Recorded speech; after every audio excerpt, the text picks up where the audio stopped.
Om Shanti. Good morning.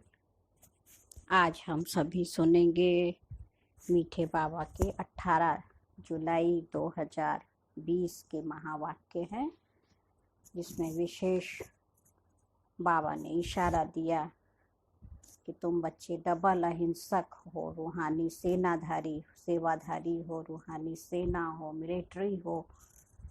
तो तुम्हें order पे चलना है ना। बाबा जो हमें श्रीमत देते उस पर चलना होता है। जैसे उस मिलिट्री में होता है तो उसमें कमांडर्स होते हैं, जनरल, लेफ्टिनेंट सब होते हैं, तो वो अपने ऑर्डर पे चलते हैं। तो ऐसे ही हमारे ये रूहानी सेना में सबसे बड़ा हमारा कमांडरशिप बाबा, तो उसकी हमें श्रीमत को मानना ही मानना है। और बाबा ने कहा कि जो बाबा ईश्वरीय पढ़ाई पढ़ाते हैं, ज्ञान की अच्छी अच्छी पॉइंट्स सुनाते हैं, तो आपस में आप बच्चे जब मिलते हो तो बैठ के ज्ञान की ही चर्चा करो, इधर उधर की फालतू बातों की चर्चा नहीं करना है। और बाबा की श्रीमत पर अपना तन मन धन भारत को स्वर्ग बनाने की सेवा में लगाना है। और कभी भी बाबा की इस ईश्वरीय पढ़ाई के लिए ये नहीं कहना है, कोई एक्सक्यूज़ नहीं कि बाबा हमें फुर्सत नहीं है, पढ़ नहीं सकते। बाबा कहते कभी भी ये शब्द आप बच्चों के मुख से नहीं निकलना चाहिए। तो हम सुनेंगे प्यारे बाबा के आज के महावाक्य। मीठे बाबा ने कहा, मीठे बच्चे, तुम डबल अहिंसक रूहानी सेना हो। तुम्हें श्रीमत पर अपनी दैवी राजधानी स्थापन करनी है। सत्युग की दुनिया क्या है? देवी देवताओं की दुनिया है। दैवी राजधानी हम बच्चों की राजधानी सत्युग की। तो बाबा कह रही है तुम्हें बाबा की श्रीमत पर स्थापन करना है, दैवी गुण धारण करके। तो उसकी शुरुआत यहाँ से ही होनी है। पहले अपने अंदर दैवी संस्कारों की रचना करके, बाबा की याद से खुद को दैवी गुण संपन्न बना के घर को पहले स्वर्ग बनाए। फिर अपने आस पड़ोस वालों को, घर वालों को, परिवार वालों को, फिर अपने देश को और विश्व को। आज का प्रश्न है, तुम रूहानी सेवाधारी बच्चे सभी को किस बात की चेतावनी देते हो? उत्तर है, तुम सभी को चेतावनी देते हो कि यह वही महाभारत लड़ाई का समय है। अब यह पुरानी दुनिया विनाश होनी है। बाप नई दुनिया की स्थापना कर रहे हैं। विनाश के बाद फिर जय जयकार होगी। तुम्हें आपस में मिलकर राय करनी चाहिए कि विनाश के पहले सबको बाप का परिचय कैसे मिले। और आज का गीत है, तूने रात गंवाई सोए के और दिवस गंवाया खाए के। हीरा जन्म अमोल था, कौड़ी बदले जाए। ओम शांति। बाप समझा रहे हैं, ऊंचते ऊंच है भगवान, फिर उनको ऊंचते ऊंच कमांडर इन चीफ आदि भी कहो, क्योंकि तुम सेना हो ना। तो तुम्हारा सुप्रीम कमांडर कौन है ये भी जानते हो। 2 सेनाएं होती हैं, वह है जिस्मानी और तुम हो रूहानी। वह हद के, तुम बेहद के। तुम्हारे में कमांडर्स भी हैं, जनरल भी हैं, लेफ्टिनेंट भी हैं। आज हमारी बड़ी बड़ी दादियाँ सब क्या हैं? मुख्य कमांडर। तो बच्चे जानते हैं हम श्रीमत पर राजधानी स्थापन कर रहे हैं। लड़ाई आदि की कोई बात नहीं है। युद्ध चल रहा है, लेकिन ये हमारे अंदर का युद्ध है जो दिखाई नहीं देता। और जो हमारे हथियार भी हैं तो वो भी दिखाई नहीं देते। गुप्त ज्ञान योग के हथियार, स्वदर्शन चक्र है, बाबा की मुरली है, तो ये हथियार हैं जिससे देखो दिखाते। श्री कृष्ण ने भी इन्हीं हथियारों पर से विजय पाली। मुरली बजाते थे और स्वदर्शन चक्र फिराते थे। तो बाबा ने भी हम बच्चों को यही हथियार दिया।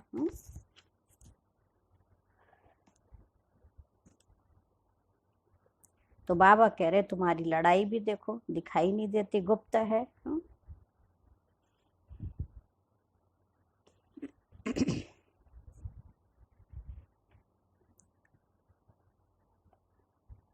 तो कल्प कल्प हमारा यह पार्ट बचता है। यह सब है बेहद की बातें। उन लड़ाइयों में ये बातें नहीं होती हैं। ऊंचते ऊंच बाप है, उनको जादूगर, रत्नागर, ज्ञान का सागर भी कहते हैं। बाप की महिमा अपरम अपार है। तुम्हें बुद्धि से सिर्फ बाप को याद करना है। माया याद भुला देती है। तुम हो डबल अहिंसक रूहानी सेना। तुमको यही खुशी, बाबा कहते तुमको यही ख्याल है कि हम अपना राज्य कैसे स्थापन करें। ड्रामा जरूर कराएगा, पुरुषार्थ तो करना होता है ना। जो अच्छे अच्छे बच्चे हैं आपस में राय करनी चाहिए। माया से युद्ध तो अंत तक तुम्हारी चलती रहेगी। यह भी जानते हो महाभारत लड़ाई होनी है जरूर, नहीं तो पुरानी दुनिया का विनाश कैसे हो।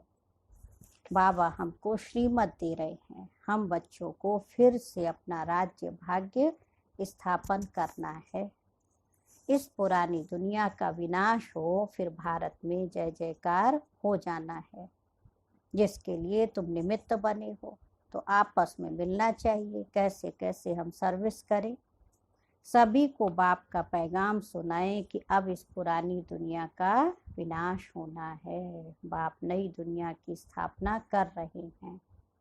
लौकिक बाप भी नया मकान बनाते हैं तो बच्चे खुश होते हैं। वह है हद की बात, ये है सारे विश्व की बात, है ना। पूरा विश्व ही नया बन रहा है। नई दुनिया को सतयुग, पुरानी दुनिया को कलयुग कहा जाता है। अब पुरानी दुनिया है तो ये मालूम होना चाहिए बाप कब और कैसे आकर नई दुनिया स्थापन करते हैं। तुम्हारे में नंबरवार पुरुषार्थ अनुसार जानते हैं। बड़े से बड़ा है बाप, बाकी फिर नंबरवार महारथी, घोड़े सवार, प्यादे हैं। कमांडर, कैप्टन, यह तो सिर्फ मिसाल देकर समझाया जाता है। तो बच्चों को आपस में मिलकर राय निकालनी चाहिए कि सबको बाप का परिचय कैसे दें। यह है रूहानी सेवा। हम अपने भाई बहनों को चेतावनी कैसे दें कि बाप नई दुनिया स्थापन करने के लिए आए हैं। पुरानी दुनिया का विनाश भी सामने खड़ा है। ये वही महाभारत लड़ाई है। मनुष्य तो यह भी समझते नहीं कि भारत लड़ाई के बाद फिर क्या होगा। तुम अभी फील करते हो कि अभी हम संगम पर पुरुषोत्तम बन रहे हैं। अब बाप आए हैं पुरुषोत्तम बनाने, तो इसमें लड़ाई आदि की तो कोई बात ही नहीं है। बाबा समझाते बच्चे, पतित दुनिया में एक भी पावन नहीं हो सकता, है ना। और पावन दुनिया में एक भी पतित नहीं हो सकता। ये भी वंडरफुल बात है।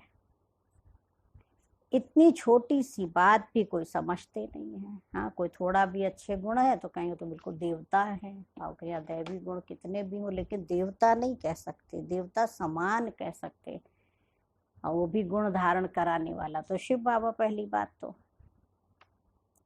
तुम बच्चों को सब चित्रों आदि का सार समझाया जाता है। भक्ति मार्ग में मनुष्य जब तब दान पुण्य आदि जो भी करते हैं उससे अल्पकाल के लिए कागविष्टा समान सुख की प्राप्ति होती है। परंतु जब कोई यहाँ आकर समझे तब यह बातें बुद्धि में बैठे। ये है ही भक्ति का राज्य। ज्ञान रिंचक भी नहीं है। हाँ, जैसे पति दुनिया में पावन एक भी नहीं, वैसे ज्ञान भी एक के सिवाय और कोई में नहीं है। वेद शास्त्र आदि सब भक्ति मार्ग के हैं, सीढ़ी उतरनी ही है। अभी तुम ब्राह्मण बने हो, इसमें नंबरवार सेना है। मुख्य मुख्य जो कमांडर, कैप्टन, जनरल आदि हैं, उनको आपस में राय मिलकर करनी चाहिए। हम बाबा का संदेश कैसे देवें, बच्चों को समझाया है। मैसेंजर, पैगंबर अथवा गुरु एक ही होता है और बाकी सब हैं भक्ति मार्ग के। संगम युगी सिर्फ तुम हो। ये लक्ष्मी नारायण एम ऑब्जेक्ट बिल्कुल एक्यूरेट है। भक्ति मार्ग में सत्यनारायण की कथा, तीजरी की कथा, अमर कथा बैठकर देखो कितनी सुनाई जाती है ना। तो सत्यनारायण की कथा बाबा भी सुना रहा है ना। अभी बाप तुमको सच्ची सच्ची सत्यनारायण की कथा सुना रहे। ये मुरली क्या है, सत्यनारायण बनने की। अभी क्या बन गए, रावण ने बना दिया दरिद्र नारायण। यही है ज्ञान का तीसरा नेत्र मिलने की, तीजा की कथा। इसी से हम बच्चे अमर बन जाते, इसलिए इसको कहते अमर कथा। आत्मा तो अविनाशी, उसकी नॉलेज मिल जाती है। भक्ति मार्ग में है पास्ट की बातें जो होकर जाते हैं, उनका बाद में फिर मंदिर आदि बना देते हैं। बाबा कह रहे जैसे शिव बाबा अभी तुमको पढ़ा रहे हैं, फिर भक्ति मार्ग में यादगार बनाएंगे। सतयुग में शिव व लक्ष्मी नारायण आदि का कोई चित्र नहीं होता है, ज्ञान बिल्कुल है नहीं। बाबा कह रहे ज्ञान बिल्कुल अलग, भक्ति बिल्कुल अलग है, यह भी तुम जानते हो। इसलिए बाप ने कहा है hear no evil, talk no evil, see no evil और think no evil, do no evil. तो यहाँ 5 बातें। दुनिया में कहेंगे बुरा मत देखो, बुरा मत बोलो, बुरा मत सुनो, और बाबा कहते बुरा मत सोचो, बुरा मत करो। तुम बच्चों को अभी कितनी खुशी है, नई दुनिया स्थापन हो रही है। सुख धाम की स्थापना अर्थ बाबा हमको फिर से डायरेक्शन दे रहे हैं। बाबा क्या कर रहे हैं, फिर से हमको डायरेक्शन देते, बच्चे तुमको ऐसा बनना है, फिर से सुख धाम का मालिक बनना है। तो क्या करना पड़ेगा, ईश्वरी पढ़ाई पढ़े, इसलिए कहा पढ़ेंगे लिखेंगे बनेंगे नवाब। पतित तो सभी हैं, तो जो अच्छे अच्छे बच्चे हैं उनको आपस में मिलकर राय करनी चाहिए कि सर्विस को कैसे बढ़ाएं, गरीबों को कैसे मैसेज दें। बाप तो कल पहले मिसल आया है, कहते हैं अपने को आत्मा समझ मुझ बाप को याद करो। राजधानी जरूर स्थापन होनी है, समझेंगे जरूर। जो देवी देवता धर्म के नहीं है वह नहीं समझेंगे। विनाश काले ईश्वर से विपरीत बुद्धि है ना, तुम बच्चे जानते हो हमारा धनी है, इसलिए तुम्हें न विकार में जाना है न लड़ना झगड़ना है। घर में बड़े बुजुर्ग होते तो बच्चे क्या करते हैं, नियम धारणा पे मजबूत चलते, गलत काम नहीं करते। तो बाबा कह रहे तुम्हारा धनी बैठा है ना शिव बाबा, तो तुम्हें गलत काम नहीं करना, बाप की दाढ़ी की लाज रखनी है। हमसे कोई गलत काम ना होवे जो मेरे बाबा का नाम बदनाम हो, और ना आपस में लड़ना झगड़ना है। तुम्हारा ब्राह्मण धर्म बहुत ऊंच है, वह शूद्र धर्म के और तुम ब्राह्मण धर्म के। तुम चोटी वह पैर। दुनिया वाले क्या बन गए, एकदम रामायण रावण ने क्या बना दिया, शूद्र बुद्धि माना एकदम पैर तक पहुंच गए। कहाँ ऊंची चोटी ब्राह्मण शिव बाबा ने बनाया था, और आज स्थिति कितनी गिर गई है, हा? तो शूद्र बुद्धि कहा गया। चोटी के ऊपर है ऊंचते ऊंच भगवान निराकार, इन आँखों से न देखने के कारण विराट रूप में चोटी ब्राह्मण और शिव बाबा को दिखाते ही नहीं है। सिर्फ कहते देवता क्षत्रिय वैश्य शूद्र। जो देवता बनते हैं वही फिर से पुनर्जन्म ले क्षत्रिय वैश्य शूद्र बनते हैं। विराट रूप का भी अर्थ कोई नहीं जानते, अभी तुम समझते हो तो करेक्ट चित्र बनाना है ना। शिव बाबा भी दिखाया है, ब्राह्मण भी दिखाए हैं। अपना कल वृक्ष का चित्र देखें, सीढ़ी का 84 जन्मों का देखें, तो एक्यूरेट बाबा ने सब बनवाया। भाई बहनों ने फिर मेहनत करके उसको और बुद्धि लगाई, कैसे रिफाइन करे। बाबा कहता था बच्चे और उसको अच्छा बनाओ जो मनुष्यों को समझने में सहज हो। तो बाबा कह रहे तुमको अब यह सबको मैसेज देना है कि अपने को आत्मा समझकर बाप को याद करो। तुम्हारा काम है मैसेज देना। जैसे बाप की महिमा अपरंपार है, वैसे भारत की भी बहुत महिमा है। यह भी 7 रोज कोई सुने तब बुद्धि में बैठे। 7 दिन की भागवत होती, 7 दिन का देखो सब कुछ होता है। आप पहले धोबी कपड़ा भी ले जाते, 7 दिन बाद देंगे, तो 7 दिन के बाद 8वां दिन बना ही नहीं है। ऐसे भी देखे तो सप्ताह 7 दिन का, और 7 दिन में आत्मा के 7 गुण, सतो प्रधान सात्विक, तो 7 ही कहा गया, 8 तो कहा ही नहीं गया। तो बाबा कहते 7 रोज कोई सुने तो बुद्धि में बैठ जाए। कहते बाबा फुर्सत नहीं है। अरे आधा कल्प पुकारते आए हो, अब वो प्रैक्टिकल में आया हुआ है, तो हम कहे बाबा फुर्सत नहीं है, तो बहुत ग्लानि की बात हो गई। बाप को आना ही है अंत में, यह भी तुम ब्राह्मण बच्चे जानते हो, लेकिन नंबरवार पुरुषार्थ अनुसार। हाँ, जितना बुद्धि में ज्ञान बैठेगा उतना ही समझेंगे। पढ़ाई शुरू की और निश्चय हुआ, माशूक आया हुआ है जिसको हम पुकारते थे, तो जरूर कोई शरीर में आया होगा। उनको अपना शरीर तो है नहीं। बाबा कहते मैं इनमें प्रवेश कर तुम बच्चों को सृष्टि चक्र की रचयिता और रचना की नॉलेज देता हूँ। यह और कोई नहीं जानते, ये पढ़ाई है, बहुत सहज करके समझाते हैं। बाबा कहते हम तुमको कितना धनवान बनाता हूँ, कल्प कल्प तुम्हारे जैसा पवित्र और सुखी कोई नहीं। तुम बच्चे इस समय सभी को ज्ञान दान देते हो, बाप तुम्हें रत्नों का दान देते हैं, तुम दूसरों को देते हो, भारत को स्वर्ग बनाते हो। तुम अपने ही तन मन धन से श्रीमत पर भारत को स्वर्ग बना रहे हो। हाँ, सतयुग में हमें जाना है, सुख हमें उठाना है, तो खर्चा भी किसको करना पड़ेगा?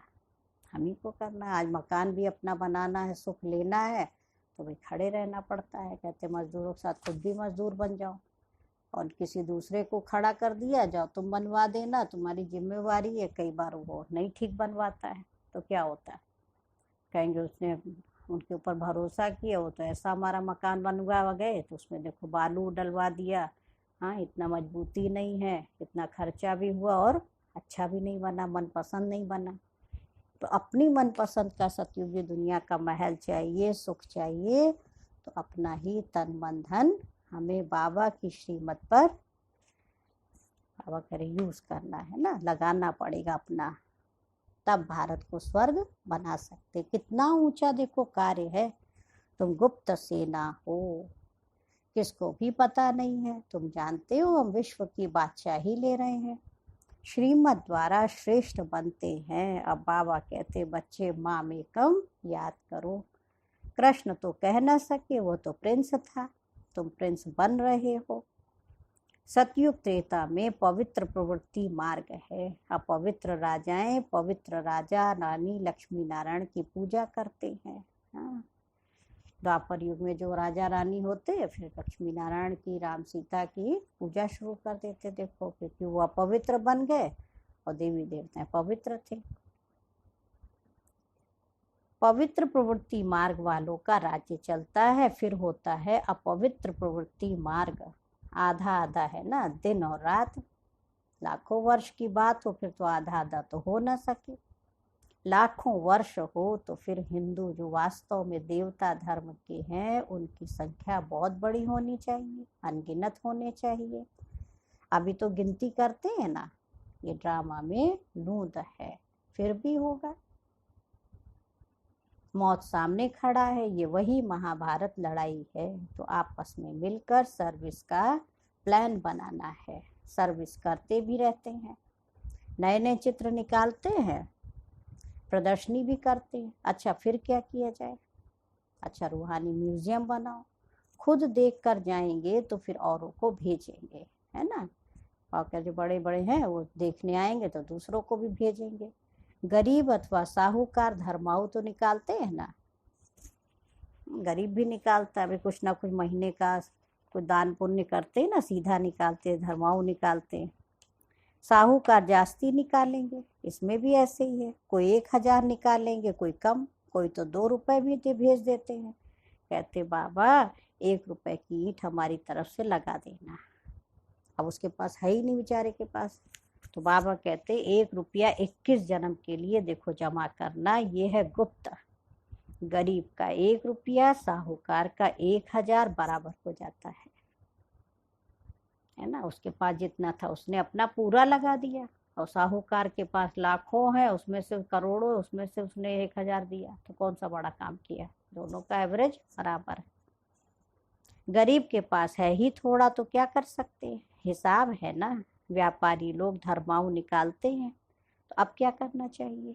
बाबा कहते बाप को मदद देनी है। बाप फिर रिटर्न में 21 जन्म के लिए देते हैं। हाँ, देखो बाबा रोज इसी बात पे बच्चों को जोर दे रहे हैं कि बच्चे समय नहीं है अपना जो भी है ईश्वरीय सेवा में सफल करो। बाप आकर गरीबों को मदद करते हैं। अब तो ये दुनिया ही नहीं रहेगी, सब मिट्टी में मिल जाएंगे, ये भी जानते हो। स्थापना जरूर होनी है, कल पहले महापुरुष। निराकार बाप कहते, बच्चों देह के सब धर्म त्याग, एक बाप को याद करो। यह ब्रह्मा भी रचना है ना। ब्रह्मा किसका बच्चा, किसने क्रिएट किया? ब्रह्मा विष्णु शंकर को कैसे क्रिएट करते हैं यह भी कोई नहीं जानते हैं। बाप आकर सत्य बात समझाते हैं। ब्रह्मा भी जरूर मनुष्य सृष्टि में ही होगा। ब्रह्मा की वंशावली गाई हुई है। भगवान मनुष्य सृष्टि की रचना कैसे रचते हैं ये कोई नहीं जानते। ब्रह्मा तो यहाँ ही होना चाहिए ना। बाबा कहते जिसमें हमने प्रवेश किया है यह भी बहुत जन्मों के अंत वाला जन्म है इसका। ब्रह्मा बाबा के लिए बाबा क्या कह रहे हैं, बहुत जन्मों के 84 जन्म को देखो पूरा बीत गया, उसका भी लास्ट 60 साल की उम्र में शिव बाबा की प्रवेशता हुई।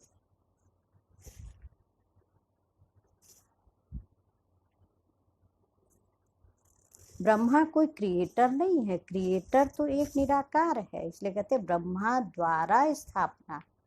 तो ऑर्डर तो दूसरे का था। आत्माएं भी निराकार है, वह तो अनादि है, किसी ने क्रिएट नहीं किया, फिर ब्रह्मा कहाँ से आया? तो बाबा कहते मैंने इनमें प्रवेश करके इनका नाम बदली किया। तुम ब्राह्मणों की भी नाम बदली किए। अपनी दादियाँ थी यज्ञ की, शुरू में बाबा ने सब दादियों को नाम चेंज कर दिया।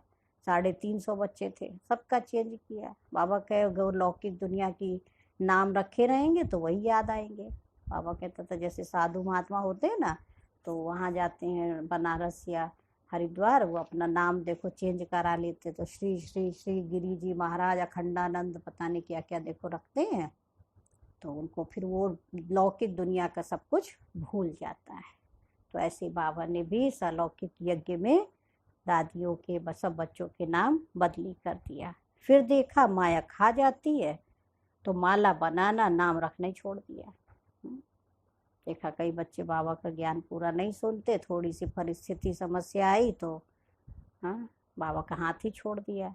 तो बाबा ने फिर नाम रखना छोड़ दिया। आजकल दुनिया में हर बात में ठगी बहुत है। दूध में भी ठगी, दूध में कितना मिलावट। पहले तो कभी दूध में पानी भी नहीं डालते थे। पूछो भी दूध में पानी डाला तो उनको आश्चर्य होता था, दूध में भी पानी डाला जाता है। तो सब जगह ठगी हो गई, सच्ची चीज तो मिलती ही नहीं है। बाबा के लिए भी ठगी, स्वयं कोई भगवान कहलाने लग पड़े। ये ठगी नहीं हुई कि भगवान कोई भूल के कहा हम ब्रह्मास्मि अहम शिवो, हम आत्मा सो परमात्मा। बाबा कहते भी ठगी करी। अभी तुम बच्चे जानते हो आत्मा क्या है, परमात्मा क्या है, तुम्हारे में भी नंबरवार पुरुषार्थ अनुसार है। बाप जानते हैं कौन कैसे पढ़ते और फिर पढ़ाते हैं, क्या पद पाएंगे। निश्चय है हम बाप द्वारा वर्ल्ड का क्राउन प्रिंस बन रहे हैं, तो ऐसा पुरुषार्थ करके बच्चों को दिखाना है। हम क्राउन प्रिंस बने, फिर 84 का चक्र लगाया, अब फिर बनते हैं। ये है नर्क, इनमें कुछ भी नहीं रहा है। फिर बाबा आकर भंडारा भरपूर कर काल कंटक दूर कर देते हैं। तुम सब से पूछो यहाँ भंडारा भरपूर करने आए हो ना, तो अमरपुरी में काल आ न सके, है ना। बाबा आते ही हैं भंडारा भरपूर कर काल कंटक दूर करने। इसके बाबा का जो रसोई घर किचन है उसको कहते हैं शिव बाबा का भोलेनाथ का भंडारा, है ना। और जो बाबा की गुल्लक जहाँ पैसे डालते हैं तो उसको कहते हैं शिव बाबा की भंडारी। तो जो भगवान का भंडारा और भंडारी भरपूर रखता है तो बाबा कहते हैं उसके जीवन में कभी कोई काल कंटक आ ही नहीं सकता, क्योंकि बाबा फिर उसका भरता है। तो भंडारे से हम सबकी पालना नहीं होती, बाबा के यज्ञ से हम भोग खाते हैं। टोली आती है मधुबन से भी, देखो कितना बाबा की पालना होती। तो फिर जरूर है बाबा का भंडारा, हम राशन पानी बाबा के यज्ञ में देते हैं। देखो ट्रक भर भर के जाता है कि वहाँ जितने भाई बहने कहाँ से अनाज पानी आएगा, अभी तो सब देखो खर्चा हो रहा है, और भाई बहने बाबा के बच्चे तो इतने हैं, तो सब थोड़ा थोड़ा भी करना दाना करते हैं तो यज्ञ जो है भरपूर हो जाता है और उससे हमें दुआएं मिलती हैं। तो बाबा कह रहे तुम सबसे पूछो, यहाँ भंडारा भरपूर करने आए हो ना, अमरपुरी में काल आ न सके। तो बाबा आते ही हैं भंडारा भरपूर करके काल कंटक दूर करने। वह है अमरलोक, ये है मृत्यु लोक।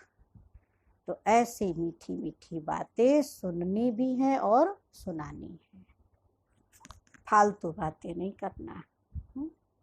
अच्छा, मीठे मीठे सिक्की लधे बच्चों प्रति माता पिता बाप दादा का याद प्यार और गुड मॉर्निंग। रूहानी बाप की रूहानी बच्चों को नमस्ते। हम रूहानी बच्चों की रूहानी बाप दादा को याद प्यार नमस्ते और गुड मॉर्निंग। शुक्रिया बाबा, शुक्रिया, बेहद दिल से बाबा का शुक्रिया। अभी सुनेंगे धारणा के लिए मुख्य सार मुरली का है। फर्स्ट पॉइंट है, बाप विश्व का मालिक बनने की पढ़ाई पढ़ाने आए हैं, इसलिए कभी ऐसा नहीं कहना कि हमें फुर्सत नहीं है। श्रीमत पर तन मन धन से भारत को स्वर्ग बनाने की सेवा करनी है। सेकंड पॉइंट है, आपस में बहुत मीठी मीठी ज्ञान की बातें सुननी और सुनानी है। बाप का ये डायरेक्शन सदा याद रहे, hear no evil, talk no evil, see no evil, think no evil and do no evil. अच्छा, अभी सुनेंगे आज मीठे बाबा का वरदान। बाबा ने कहा पुरुषार्थ के सूक्ष्म आलस्य का भी त्याग करने वाले, ऑलराउंडर अलर्ट भव। पुरुषार्थ की थकावट आलस्य की निशानी है। हाँ, पुरुषार्थ करते अच्छा ठीक है कर लेंगे, तो ये थकावट भी क्या है, आलस्य की निशानी है। आलस्य वाले जल्दी थकते हैं और उमंग वाले अथक होते हैं, है ना। तो पुरुषार्थ में भी बाबा करे सूक्ष्म जो आलस है ना, इसका भी त्याग करना। ये छठा विकार है, काम क्रोध लोभ मोह अहंकार, आलस ईर्ष्या द्वेष घृणा नफरत बदले की भावना। तो आलस को इस कम नहीं समझो, ये भी बहुत बड़ा विकार है ना। तो आलस वाले क्या करते, जल्दी थक जाते, काम हम बस थक गए। और जिसको उमंग उत्साह होता खूब काम करता रहेगा, थकता भी नहीं है। अगला कहेगा बस बहुत थक गए बैठ जाओ, कहेगा नहीं अभी कर ले, उसको उमंग होता है। तो जो पुरुषार्थ में दिल शिकस्त होते हैं ना, उन्हें ही आलस आता है। वो सोचते क्या करे, इतना ही हो सकता है, ज़्यादा नहीं हो सकता, हिम्मत नहीं है। कहेंगे चल तो रहे हैं, कर तो रहे हैं। अब इस सूक्ष्म आलस्य का भी बाबा कह रहे नाम निशान ना रहे, इसके लिए सदा अलर्ट, एवर रेडी और ऑलराउंडर बनो। और अभी सुनेंगे स्लोगन है मुरली का, समय के महत्व को सामने रख सर्व प्राप्तियों का खाता फुल जमा करो। और आज संपन्न संपूर्ण बनने की जो दादी जी के अनुभव का है थर्ड पॉइंट। कई बार दादी जी कह रही मुझे ऐसा लगता जैसे बाबा मेरे कानों में ये आवाज देता, बच्ची तुम्हारी रीति है 1 सेकंड में पंछी उड़ जा। हम सब पंछी 1 सेकंड में उड़ जाएंगे। मैं 1 सेकंड का पंछी हूँ। ये सेकंड, ये मिनट, घंटे, दिन बीता, रात सोए, सवेरे उठे, तो ये मेरे सेकंड मिनट घंटे कितने कमाई जमा हुए, रोज मैं यह चेक करती हूँ। दादी जी क्या कह रही हैं, कितने मिनट कितने सेकंड मेरी कमाई जमा हुई, ये मैं खुद रोज चेक करती हूँ। तो हमें भी दादी जी के समान संपन्न संपूर्ण बनना है, तो ये चेकिंग करनी होगी। अच्छा, ओम शांति, ओम शांति, ओम शांति।